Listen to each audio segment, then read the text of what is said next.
Welcome, everybody, to Belfast and the Imagine Festival. My name is William Crawley, and I am delighted to be joined in this event by Michael Ignatieff, who's joining us live from Vienna. We have people in our audience in various parts of the world, from California to Australia, lots in Ireland as well, and I hope across Europe too, for a conversation that matters. How do texts, how do writers, how do thinkers, how do people find help, find consolation in times like these? Michael Ignatieff, I have been reading for pretty much all my adult life. I first encountered him back in the 1980s when he was a television presenter. He's had about 4 different lives and as many careers as an academic, teaching at Oxford, Cambridge, Toronto, Harvard for many years as a professor, and now at the Central European University in Vienna. And he's been a journalist, he's been a filmmaker, he's been an author, of course, a shelf load of important works, an historian, a philosopher, and somehow managed to fit a political career into that as well, becoming the leader of the Liberal Party in Canada. Michael, an absolute delight to have you with us. Welcome. Nice to be here, William, and it's very good to be in Belfast, if only virtually. It's not the first time you've been in Belfast, because you've actually reflected in your work also on nationalism and on how Belfast and the story of loyalism here connects with nationalism. Oh, yeah, I've spent some time in Belfast and learned a tremendous amount. Was there a couple of years ago, in fact. Michael, what do you mean by consolation? Well, it's a kind of old-fashioned word. It's kind of dropped out of the language in a way, and I wanted to bring it back. I think the right way to think about it is to contrast it with comfort. If I were to comfort you, I wouldn't have to say a word. We'd have a beer, and I'd just sit with you and listen. I wouldn't have to say anything. I wouldn't have to give meaning to what you're going through. I think consolation, you have to give meaning to an experience of suffering and loss or failure or grief and find some way to go on. So in consolation, we're trying to get ourselves through an experience and find a way to go on, come to terms with it, accept it, and go on. So it's a meaning-giving process. But I think the reason I'm so interested in it is that it's probably the most important act of solidarity between human beings that there is, which we all know when we try and console someone who's lost one of their loved ones. But it's also a moment when we're at the limits of solidarity, because I think everybody knows, having been at a graveside or at a funeral or wake, and there's nothing to say. You come to the edge of language here. And so consolation is a very interesting way to think about what we owe each other and how sometimes we cannot cross the gap between our experience and someone else's. And I should say, throughout our long conversation, you can join us with a question. You can type it in on YouTube or on Facebook, and I'll incorporate some of your questions and comments as we go. But just as you've laid out the meaning of consolation, Michael, and it's really clear in reading this book, and incidentally, this is an absolutely beautiful book. This is a real companion piece, and intellectually, where you draw on your own personal story, your experiences, your reading, your thinking over many years as a public intellectual. But there's no way of doing a book like this objectively, is there? It's very personal, because what is consoling to you or to me may be very different. Yeah, and while this is not autobiographical, it's a real set of 17 essays about great works of consolation. Sometimes it's a poem, sometimes it's a painting, sometimes it's a piece of music. 17 essays trying to understand the crisis, the moment of difficulty that produced the work. Because I'm convinced that you can't really get a feeling for how consolation works unless you understand the suffering and the difficulty that produced these great works. But it's idiosyncratic, and I think some people think, why did he include that? And I do want to say that it doesn't purport to be a history. If you think about the sources of consolation, they're actually infinite. And there'll be people in the audience who will not recognize many of these figures. And why should you? I'm making no presumption that this is the canon. This is the history. It's pretty personal. I followed my nose really, and yes, went from one figure to another, just figuring out how they connected. That's how the book came to be. And in some ways, it's a kind of spiritual excavation of you, even though it's not a memoir, it's not an autobiography, but it's you who is doing the selecting. So you start with the book of Job and the book of Psalms, and you've got the New Testament in there as well with Paul's epistles, and then you move through Roman and other kinds of philosophy. You've got works of history, you've got David Hume's autobiography in there as well. You have Marx, you have Max Weber, you have Václav Havel, Cicely Saunders at the very end, the founder of the hospice movement. You even got Abraham Lincoln's second inaugural address in here, and some Mahler too. Marx is in there. What does that tell us about you, Michael, that's your selection of works that are consoling? Well, it's a misspent life, I guess. I mean, well, you could have done snooker instead. Let's face it, right? Yeah, exactly. Wouldn't have done as well. No. I think it reflects a life of reading and a life of experience and things. I mean, I tell you how it started. The book started accidentally. I was invited to give a lecture at a choral concert in which some great choirs in the Netherlands were going to sing settings of the Psalms. And they asked me to give a lecture about justice and politics in the Psalms. I didn't know very much about the Psalms, but I decided to read them, and I got entranced by the Psalms and picked up by the Psalms. And so I then went to this concert and listened to the Psalms being sung over a weekend by amazing choirs. And there were kind of 2,000 people in the hall. I was just, so moved by it and so turned upside down by it, because I'm not a religious person. I've always, I hope, been respectful of religious beliefs of others, but I don't have them. And yet I found myself being, I guess, comforted by being with all these people and hearing this beautiful music and beautiful words. And that then set me off on the quest, which is why is it that religious language can console people who don't believe in the promise of religious salvation? And so in the case of the Psalms, what I concluded was that the reason the Psalms have been consoling people for 2,000 years, and maybe in a Belfast hotel at this very moment, there's a Gideon Bible somewhere and someone's reading the Psalms. The reason that it is consoling is that the Psalms know what it's like to be lonely. They know what it's like to be in despair. They know what it's like to feel abandoned. My God, why hast thou forsaken me? For the famous lines. And so the connection that the Psalms establish across 2,000 years is there is someone who knows what you're going through. And the core of consolation is that feeling of recognition. That someone knows what I'm going through. Someone understands what I'm going through. And the key consoling thought in life is I'm not alone. And so the reason that people read the Psalms is so they won't feel alone. And so that's where I started. I started with that kind of, the Psalms was the beginning of everything, and then I went forward to some other great religious texts. And it's interesting in these Psalms that you find, for ancient texts, you find the interior life. A Psalm that says, "Why are you so downcast, my soul? Why are you so downcast, my soul within me?" Where the psalmist is addressing themselves. And it almost feels like a very modern aspect of an ancient text, doesn't it?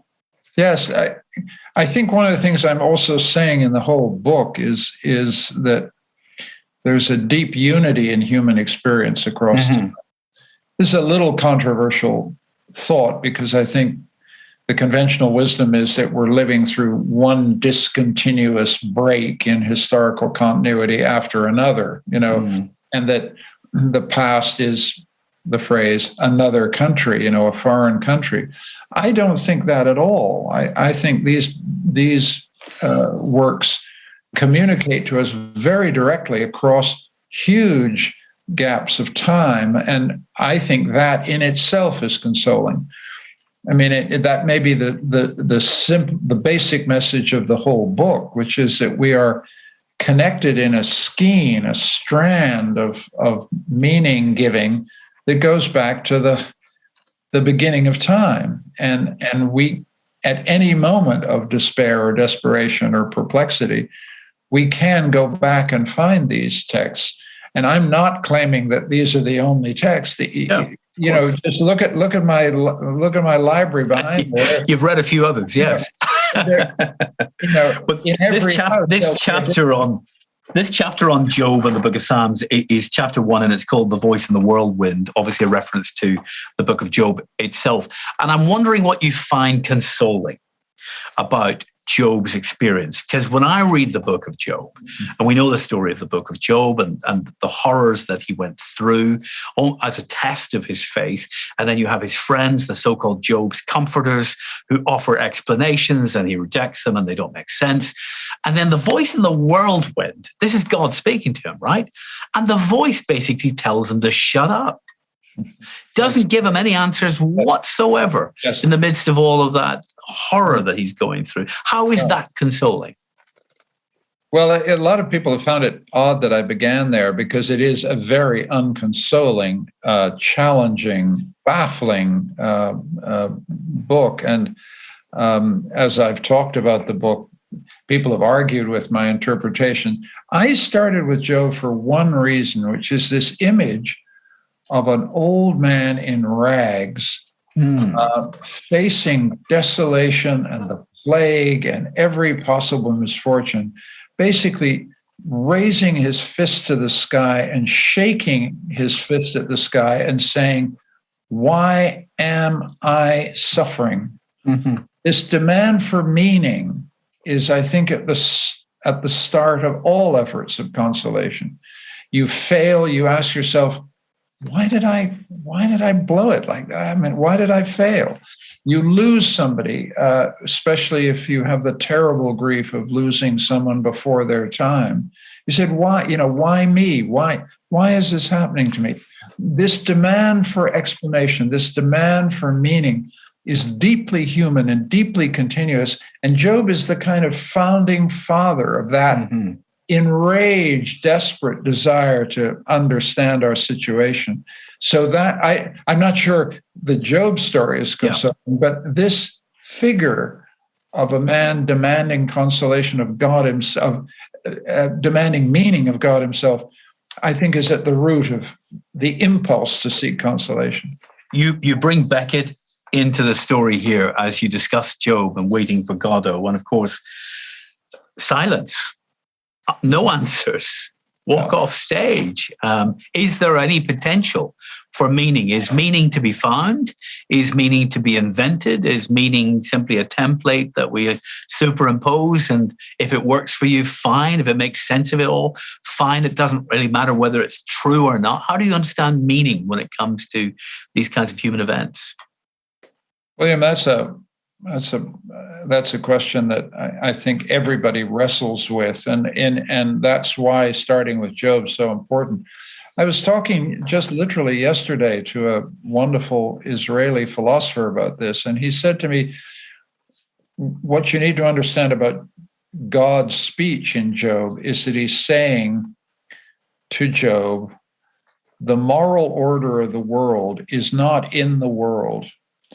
The moral order of the world is created by human beings. And the meanings that we create to make some sense of our situation are not coming at us from the world, from nature, they're made by us. And that's why this deep continuity in human experience is so important, because those meanings don't change very much. If you lose a child in 2000 BC and you lose a child in 2022 AD in a hospital in Belfast, it is the same experience and the same struggle to give meaning to this terrible event is continuous in time. And that is a matter of faith on my part, that we can communicate across time with those who have suffered like us, and learn from their suffering and learn from their experience and learn from the meanings that they have found for these events, which is why, for example, it's very touching to go to graveyards and to see the inscriptions that people write about the death of their beloved wife or their beloved husband or their beloved child. You see this human struggle to give meaning to extreme experience that I find consoling, because I just feel I'm part of a human family. I'm not alone. Beyond the religious quest for meaning and quest for consolation, you take us, Michael, to history, to philosophy, to the Stoics and others. As an historian, let's talk about how you find sources of consolation in history as a project itself, or in the work of historians. Well, there's one essay specifically about that, which is a rather poignant example. There was a great French revolutionary called the Marquis de Condorcet, who was one of the greatest mathematicians of his time. And he falls foul of the French Revolution. He's a revolutionary who falls foul of the revolution and has to go into hiding. And when he's in hiding in 1793, he writes this very famous essay, historical essay, called Sketch on the Progress of the Human Mind. And it's one of the greatest accounts of history as progress. That is, the driver of history for Condorcet is human reason, human knowledge, technology, and science. And in many ways, that's the only historical story most of us still believe. That is, that progress occurs because human reason overcomes problems and gives us the technology to advance, and etc. He writes this while he's fleeing from a revolution that he's supported, and he finishes this sketch and is hunted down by the revolution and dies, having been caught by the revolutionaries. So there's something very tragic about this story. A passionate belief in progress, a passionate belief in the revolution itself that is about to consume him. And I think that recurrently we construct narratives about history that are essentially a kind of false consolation. I mean, history, as Isaiah Berlin liked to say, history has no libretto, meaning this is not a song of liberty. This is not a song of freedom. This is not a song of scientific progress. It's not one damn thing after another either. It's not meaningless, but much of its meaning is only retrospective. Much of its meaning is open to continuous debate. And above all, it's not very consoling. And I think we're living a moment like this now, in which we had a certain set of narratives about history that, for example, after the end of the Cold War, that we'd have steadily more democracy, steadily more globalization of a good kind, and we're suddenly faced with the return of something much stranger and darker. But I don't see why we should be alarmed or despondent about that. I just think that happens over and over and over again. We create narratives to make us feel better about the basic problem, which is that time is very uncertain and we don't know where the future is going. So we tell ourselves these stories to deal with that anxiety. But the anxiety occasionally is brutally brought back to our awareness by the violence of events so.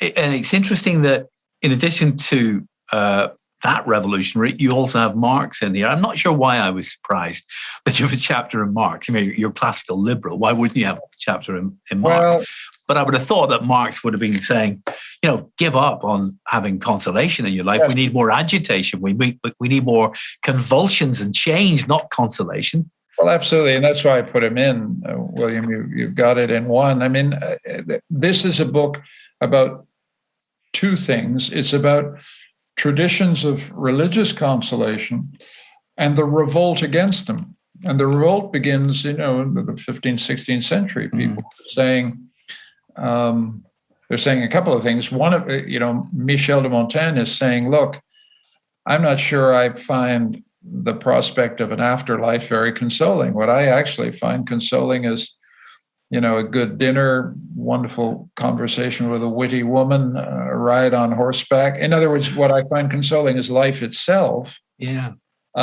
David Hume says, I don't believe in miracles, and it takes a miracle to believe in the Christian religion. And I don't even also significantly believe that philosophy is consoling. What is consoling, David Hume says, is social life, sociability. Going around the corner to the pub and having a drink with friends and enjoying just the physical presence of being with other peoples is comforting, but it's also consoling in the sense that it gives meaning to life.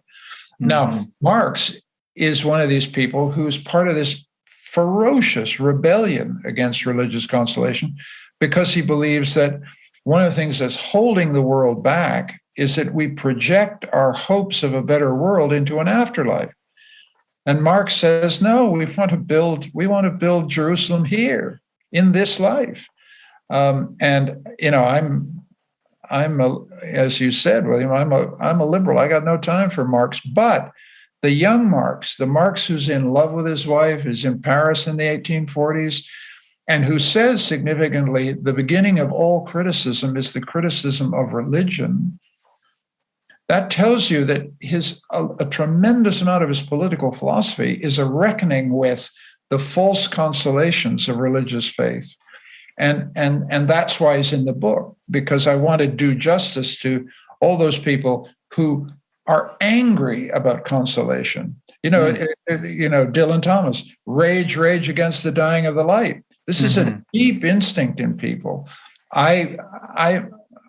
I believe in something else. I believe that it is possible to be consoled, and it is possible to be consoled without being reconciled or resigned or fatalistic or giving up. But, Marx and Dylan Thomas and all these people are rebelling against consolation because they think it's giving up. And so there's a big debate, in other words, about what consolation means and whether it leads us in the right direction or the wrong direction. We certainly saw a lot of that sort of Humean approach to consolation during the pandemic, didn't we? When people were really valuing things like companionability and friendship and sociability because we were starved of it for so long. Really interesting question here from John Gow, who asks, can consolation only be experienced in response to something bad? Oh, what a good question. In general, I think consolation is only experienced in relation to failure, loss, grief, the unexpected. Something happens where you fail to meet your expectations of what's going to happen. And so you then have to tell a story about why your expectations were not met. And so unless I'm walking into a bog here, I think consolation can only be experienced in relation to something, bad. I mean, something difficult, something challenging, something hard to deal with.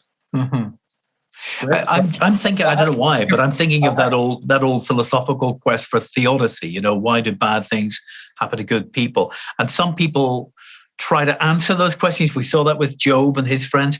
But I guess what you're talking about, Michael, is not providing answers so much as providing support. Solidarity is the word that you used earlier. You may not be able to answer the questions why people are struggling in life, but to provide them with something that keeps their spirit alive. That's consolation. Yes, and I'm one of the sub-themes in the book, which is very strong in Hume. You know, Hume's the greatest philosophical mind produced in the British Isles, I think. No, and easily. Yet, he said, don't go to philosophy for consolation.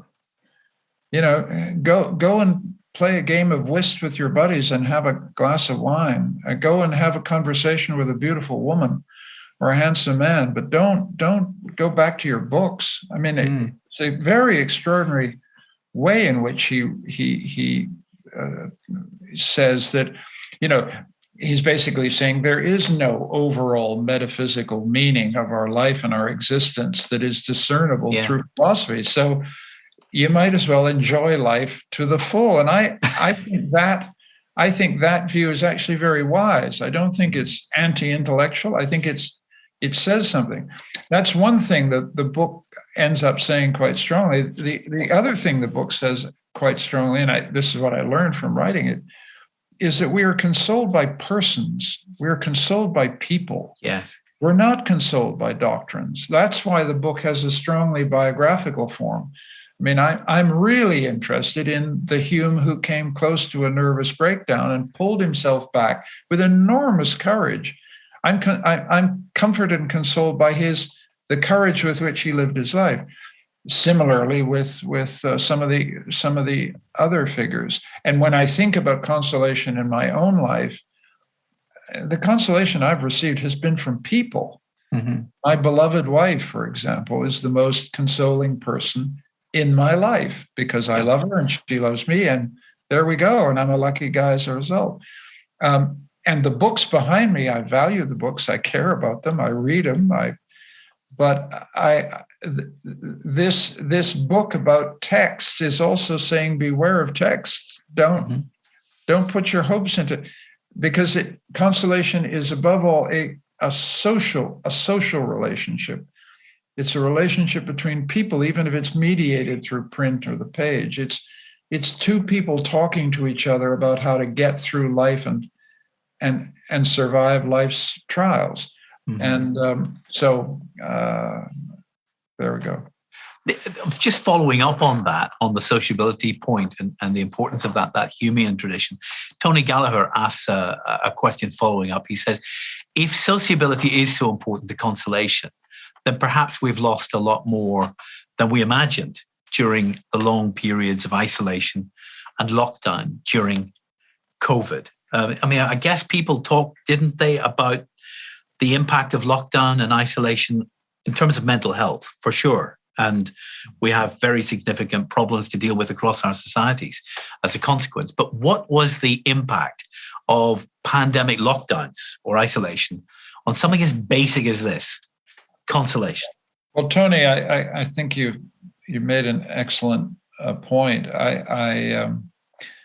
I noticed when the pandemic hit, and I mentioned it a little in the book, that there was an outpouring on the web, on the internet, of attempts to comfort and console. I mean, particularly classical music and poetry. And suddenly the internet was just full of people reading poems and extraordinarily performing music, although they couldn't be in the same room, but managed to do it on earphones and stuff, kind of amazing stuff.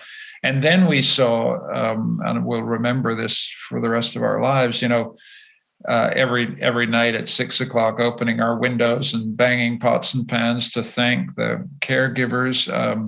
Wonderful scenes of Italians and Spaniards opening their windows and singing to each other in Italian or Spanish towns, clearly expressing a hunger for a sociability that was being denied to us by lockdown. And I remember my daughter was part of a theater company that put together a performance in which during COVID you couldn't touch each other, and yet they created a performance in which they put plastic between people, and you could embrace through the plastic and actually feel the warmth of a body without risk of infection. So there was an outpouring of attempts to think about how to maintain sociability in the midst of this. But let's be clear that the mental health consequences clearly tell us that people suffer terribly from the inability to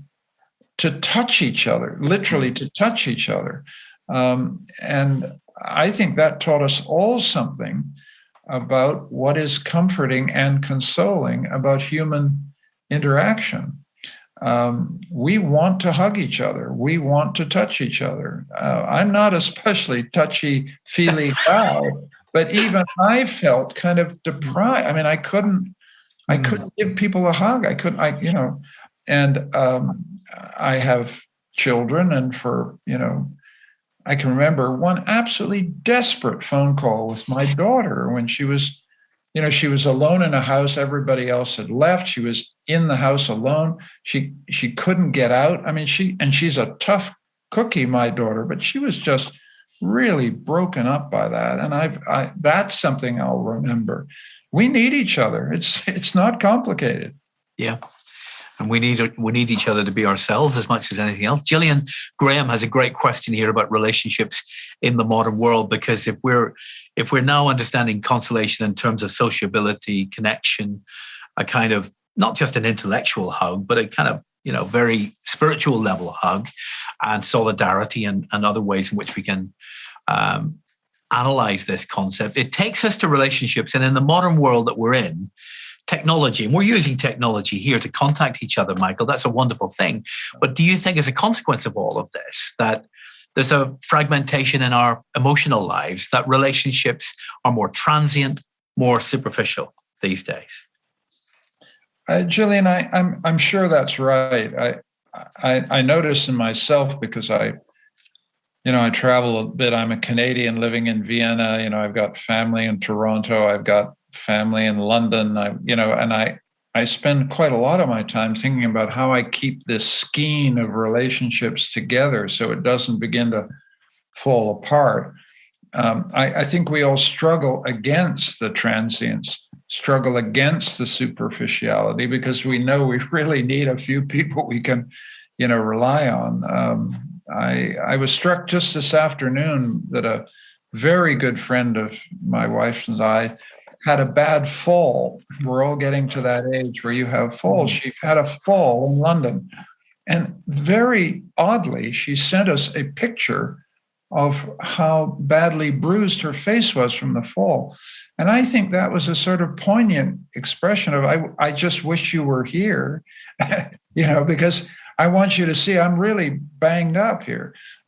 So yes, I think because we travel, because we're ambitious, because we move around, there is a lot of transience and superficiality, but I would emphasize more positively how much we struggle against it to hold on to a small group of friends who we'd go through the fire for. We're also living longer, Michael, or many people are living longer. And when you look at things like monogamy in the ancient world, and someone might have expected to live until their 40s or 50s, if they were lucky. Now you'll be living into your 70s, 80s, 90s, whatever. There may be an aspect of patience. There may be an aspect of just an emotional intolerance involved in this. I might want to have a relationship that lasts 20 years, not necessarily 50. Yes.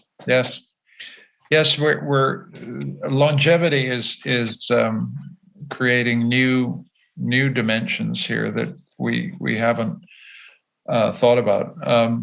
I think I've reached that interesting year in a man's life when he is as old as his father was when his father died.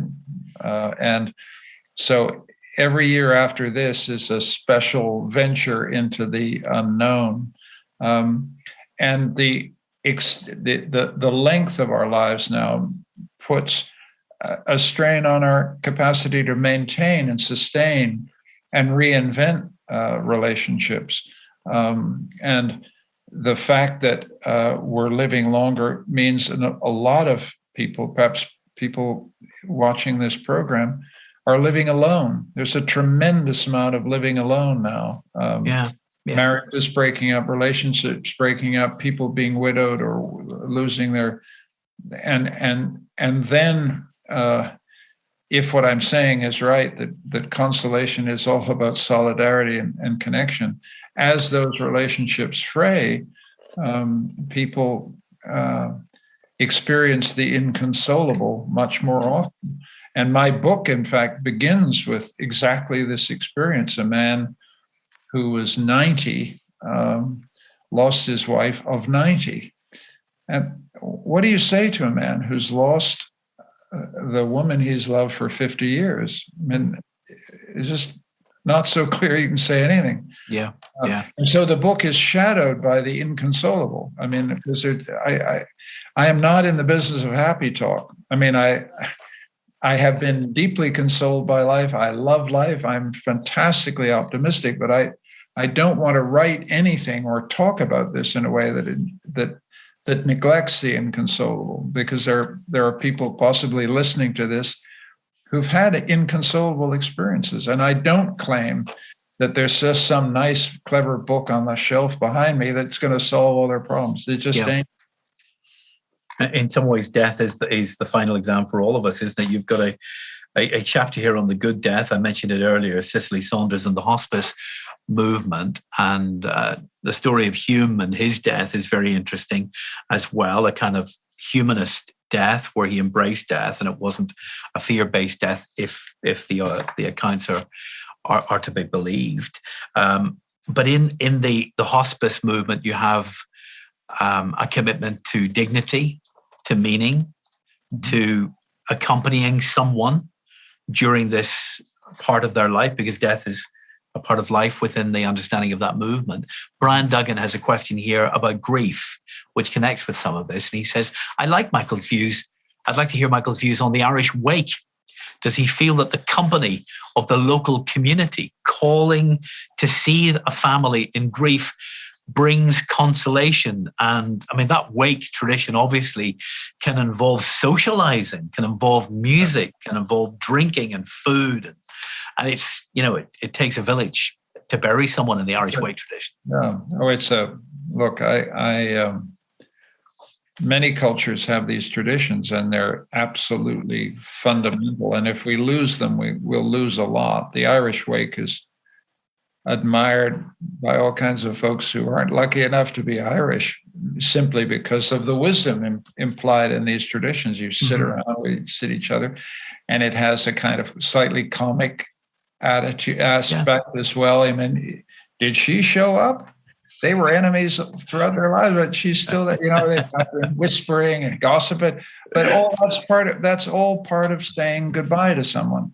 In the Jewish tradition, you sit Shiva, and I've sat in rooms where you don't say very much, but you come to show respect to the family.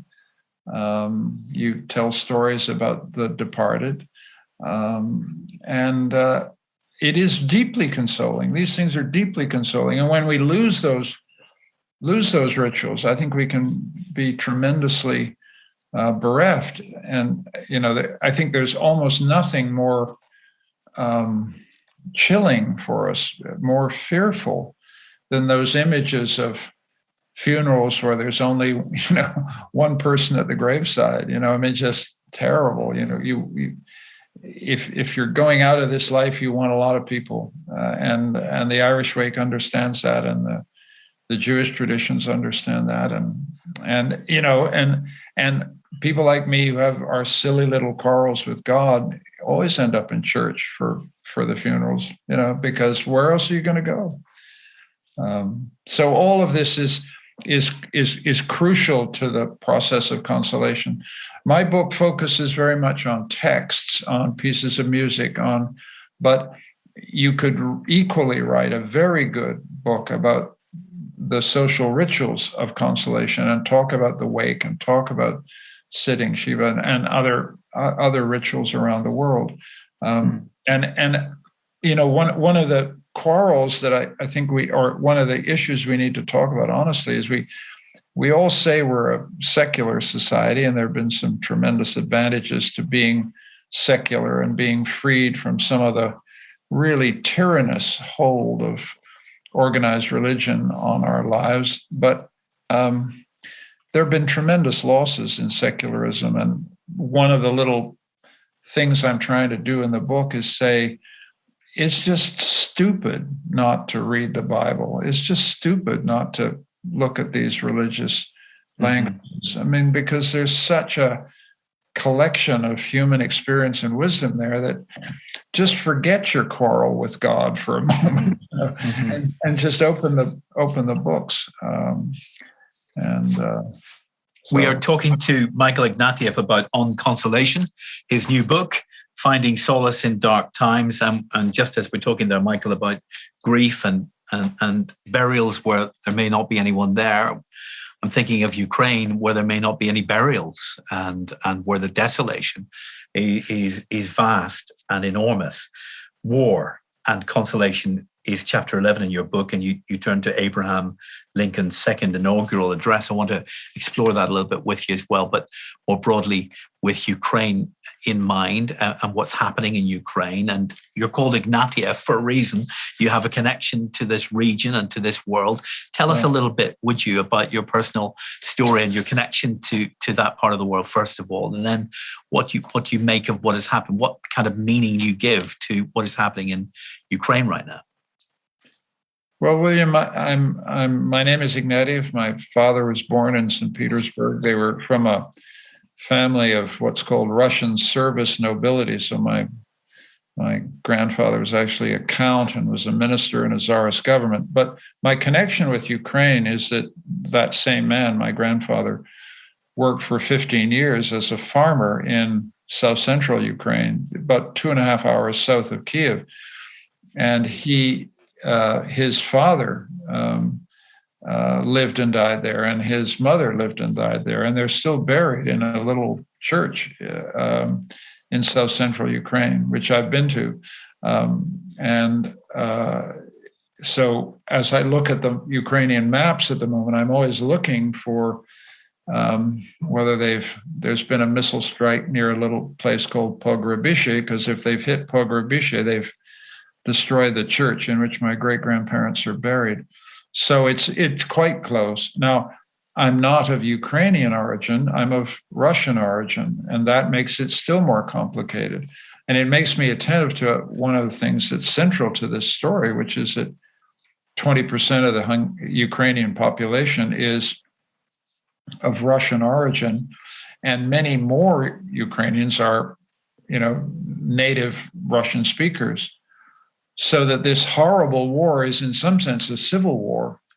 And Russian soldiers are shooting at people who speak the same language, come from the same towns. I mean, it's excruciating. It's awful.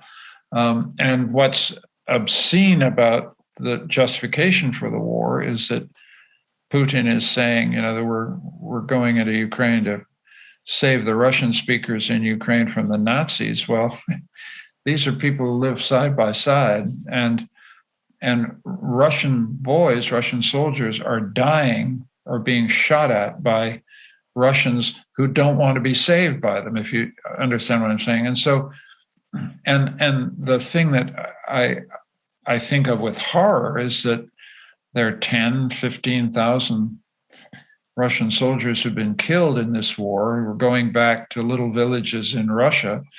And what are their parents being told? That they were killed by Nazis? I mean, if you launch a war on a lie, eventually you have to tell the widows and the mothers and the fathers the truth about why they died. And so that's an aspect that we haven't discussed. I mean, I don't want to make it look as if I only care about the Russian side of it. I care about all sides of it. And the obscenity in Mariupol is that these were Russian and Ukrainian communities who lived side by side, and it's been ripped apart by extraordinary acts of violence that are terrifying. And for all of us, this perhaps relates a little bit to Consolation. I think we had thought at the end of the Cold War that somehow war was in our past, and suddenly we've got a really, really vicious war in Europe.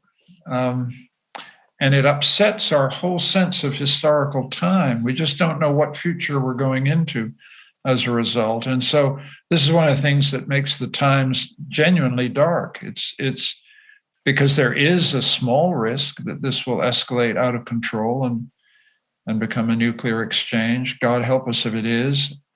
Chemical and biological weapons are being talked about. I think, I hope, I believe that it will not get there.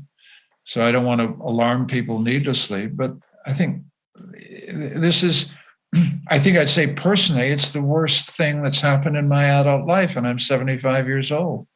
I just think it's the worst thing that's happened to us because it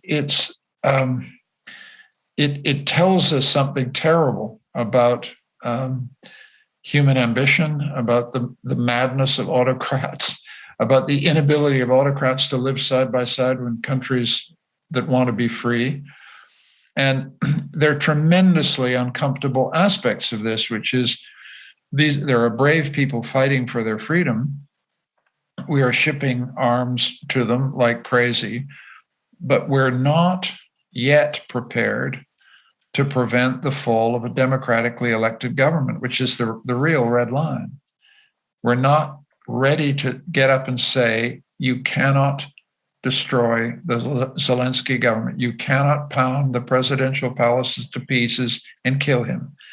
That's, to me, the red line. But we've not done that. And so we could be in for a struggle that goes on for quite a while and might get us to that red line moment. I pray we don't. And I pray that the Ukrainians can turn this monstrous invasion back, but I don't know. But it goes back to something I said before, which is that, history has no libretto, and we've got to wake up to the fact that history is not a song of freedom. It's not a song of increasing democracy. It's a constant grinding struggle between freedom and tyranny, between light and dark, between the forces of good and the forces of evil. And sometimes it feels in the last couple of weeks that the forces of evil have got out of control.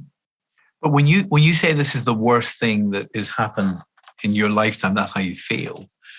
I wonder if we need to check our Eurocentrism here, because we can talk about Yemen, we can talk about Iraq. Yeah. There have been vast, vast evils in the 70 odd years that you've been alive that have happened across the world. Why does this one feel so pronounced to you? Well, partly because it's personal, because I know the terrain so well, because I feel so strongly about these intimate relationships between Ukrainians and Russians, but mostly because of its geostrategic implications, because nuclear war is now a possibility in a way that I haven't seen in my adult life. Maybe it's that.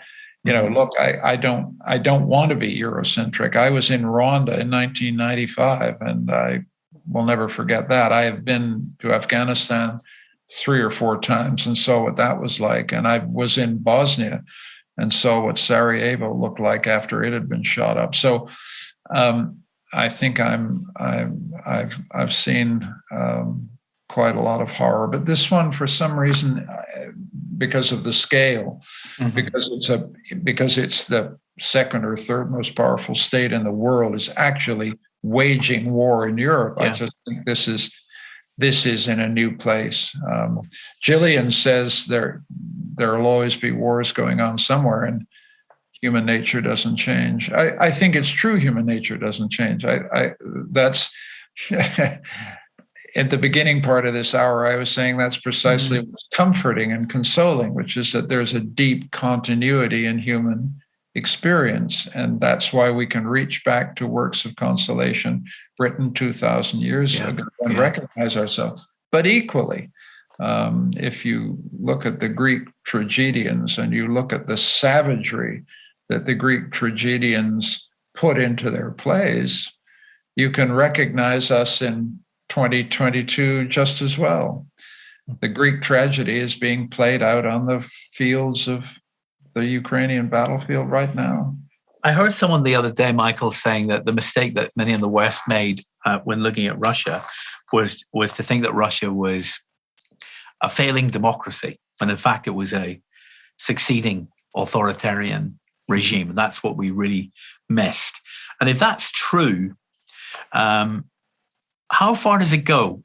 Where else? I mean, look at what's happened with your university in Hungary, having to leave Hungary and move to Vienna. Where else do you see authoritarianism really taking root in Europe? Well, I'm in Vienna because I was thrown out of Budapest by Viktor Orban, a single-party authoritarian state who happens to be a member of NATO and happens to be a member of the European Union. I mean, go figure. How is that possible? So yes, it's not just Russia. I think the thing that is been a wake-up call is the discovery that authoritarian regimes are actively dangerous. And this one is actively dangerous to freedom on its borders, and this is a real concern. Nobody wants to, go to war with anybody, but I think we've had to discover that this is dangerous, and I think we have to think very hard about China. I mean, I just think this is a regime type that is not just confined within its borders. It is trouble for its neighbors, and it's trouble for Taiwan, as everybody can. Everybody can say. And Tony has got a question I see in my thing about, given what's happening in Ukraine, is there a risk that consolation can be a form of defeatism? I agree. I don't think we should be seeking consolation in Ukraine. We should be seeking to take action to help them in any way we can, to welcome Ukrainians into our homes, to support every measure that we can think of to assist these people. This is not a time for resignation and for consoling ourselves. It's a time to resist and support and show solidarity. I see also that Karina Grimes has a very good point about perhaps arts and creativity is one way to help people in their search for consolation. I just say, I went on Thursday last week in Vienna to one of the great music halls and concert halls in Vienna, and Ukrainian artists sang the national anthem and then sang a number of Ukrainian songs as part of a benefit concert that raised a lot of money for Ukraine. And it's, this is a cliche, but it happens to be true. There's ways in which simple music, beautifully sung, expresses all of the sorrow and all of the pain of this experience better than all of my words. So yes, we do need artists and writers and creators to express there are many things about this that are enraging, maddening, but there's also just terrible, terrible sorrow. And Michael, you do turn to poetry. And you got Mahler in there as well, obviously, but you do turn to poetry throughout the book, and indeed you finish with poetry with a poem from Miłosz. Why is poetry consoling? Well, it's just the mystery of language. It's going back to where he started with the Psalms. The Psalms are incredibly beautiful verbal objects as well. It's beauty, the beauty of language. And when poets who are experts in this know how to put words, simple words in combinations you just couldn't imagine a person would do it. I mean, I'm thinking Seamus Heaney. I mean, and the Irish poetic tradition is one of the greatest ones in the world. The great thing about poetry is that it gives voice to what we can't say ourselves. And that's why art is so important. I mean, because we're all voiceless. We all have experiences, particularly of grief and sorrow, which we just can't get out of our mouths. And great poets can do it for us. Can I ask you about Abraham Lincoln and the second inaugural address? I think American kids actually try to memorize this, don't they, often, as part of their civics classes. Why do you find this so an important source of consolation? Well, it's about civil war. It's about a politician who's been reelected in March 1865 Mm-hmm. The South has lost. He knows the North is going to win, but he understands what his problem is, which is that he's got two peoples who both believe that God was on their side. How do you pull together two peoples who both believe God is on their side?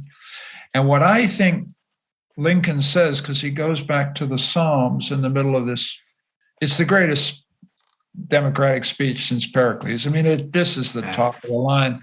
But he says, both of you believe that God was on your side. All I have to say to you is, I don't think we know. I don't think God tells us. We don't know for sure. The world of, and this is, I think, deeply wise, the world of politics is not a world in which we can be sure that God is on our side.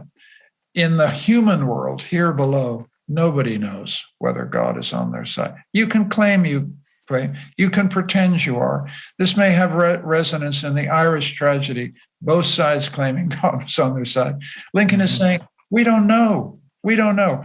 What we do know, and this is what the speech ends with, is what our duties are here, which is to bind up the wounds of the widow and the orphan and care for those who have suffered. And the thing we do share is suffering. What we do share is we've both lost loved ones. But what we can't claim is that God was on our side. And this is a vision of politics accepting a certain humility about what human beings can know, which I think is just deeply wise. And it's, to me, the great speech of consolation in the Western tradition. And, let's also remember, so we don't get all sentimental, that he was shot 3 weeks later. Mm. It's really clear that the more you reflect on consolation, and your book really does take us on a journey to reflect on the different aspects of consolation, from that Hebrew tradition, the Christian tradition, through philosophical traditions, Stoicism, history, sources like Marx as well. It is a very substantial category. It's not like happiness, for example. This is really serious stuff. Oh. Yeah, it took me on a journey that I didn't expect. I loved, by the way, writing the book. It was a joy from beginning to end, because it was a voyage of discovery, and I hope readers will feel a similar sense of discovery. And the final chapter, which is about Cicely Saunders, I should mention it briefly. Is a wonderful woman who was a nurse and a doctor and invented, along with a lot of other people, hospice care in Britain and around the world. But she taught me something that I think was the single biggest discovery of writing the book, which was that she understood that as people approach the end of their life and face the business of dying, it's easy to think of that as just the end. And what Cicely seemed to see so clearly is that it's not the end. That is, there's still something you can do. You can console those around you by dying in such a way that you take the fear of dying away from them, which is an amazing thing that you can do for people at the end of life. Now, I don't know whether I'm going to be up to that, but it changes my idea of dying. Yeah, it says there's something you can do here, and I've seen it. I've seen people die in a way that they were clearly trying to show me this isn't so hard. Right. Now, I just think that's the most consoling thing that one human being can do for another. And I learned that from Cicely, and I just, God bless her. I actually learned that from my mother when she was dying, because she was diagnosed and died 4 years later, going through all kinds of treatment. But she manages the wrong word, but she managed her death. She and she managed all of us, her adult children. She was still our mother.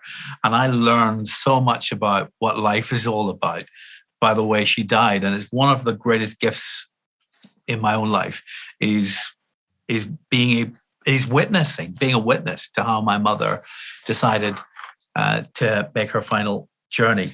My final question for you, Michael, is about this book, your age, and why you've written it now. Could you have written this book 30 years ago? No, No, I think this is a book you write when you've got a few miles on the clock and you've seen some stuff. I feel young. I feel young at heart, but I think, and it's one of the great things about getting older. You start to kind of feel you understand a few things, and I wanted to share some of those with readers, and it's been wonderful to share it with you, William. I'm very touched by what you said about your mother. That's a great story. Michael, thank you so much for talking to us, and thank you for the book. It is a lovely, lovely companion piece to have as I'm going through life. I have to tell you, I don't have as many miles on the clock yet, but I'm getting there bit by bit, and I just find it absolutely wonderful company in the hours that I spent with it. So thank you so much for this. Michael's book is titled On Consolation: Finding Solace in Dark Times. Our thanks to Michael Ignatieff. Thank you, William. Bye-bye.